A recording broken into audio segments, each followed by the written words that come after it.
In the meantime, Senator Rodante Marcoleta's tough veneer and unyielding demeanor have totally wilted under the tremendous stress of impending detention weighing heavily on his mind. So much so, he has fallen prey to hypertension, fatigue, and even the onset of a mild pneumonia aggravated by a spine ailment that just won't go away, as we hear more from our Ryan Lisigas on a likely extended confinement at the PGH.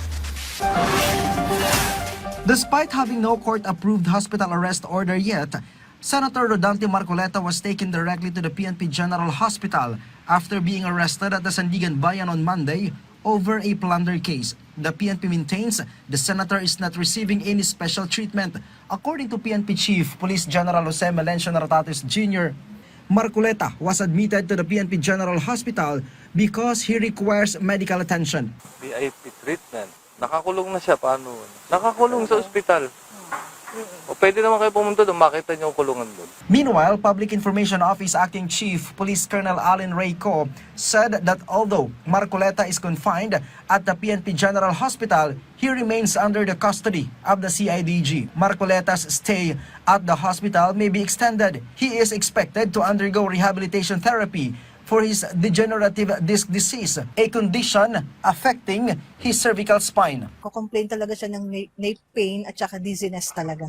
Dahil doon sa cervical spine na nakita niya. Kaya po ako nagpa-x-ray sa kanya ng cervical spine kasi yun po yung complaint talaga niya nung dumating siya sa amin. Doctors also diagnosed Marcoleta with mild pneumonia. The lawmaker's condition is reportedly clinically stable. However, he has yet to receive medical clearance to be discharged from the hospital.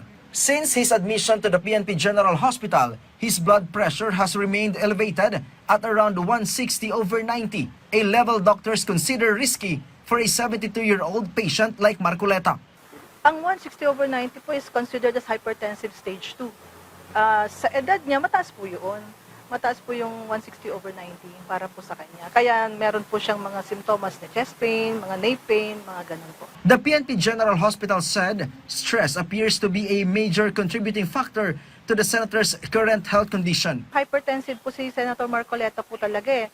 So kung siyempre, isa na yon stress, hindi naman mawawala po yun. Kaya lang, baka po kasi dati nang ganon yung BP po ni Senator Marcoleta. Kasi meron na po siyang maintenance medication po eh. Meanwhile, at past 11 a.m. today, Marcoleta's wife was seen arriving at the PNP General Hospital to visit the senator. Ryan Lisigas, for The Nation.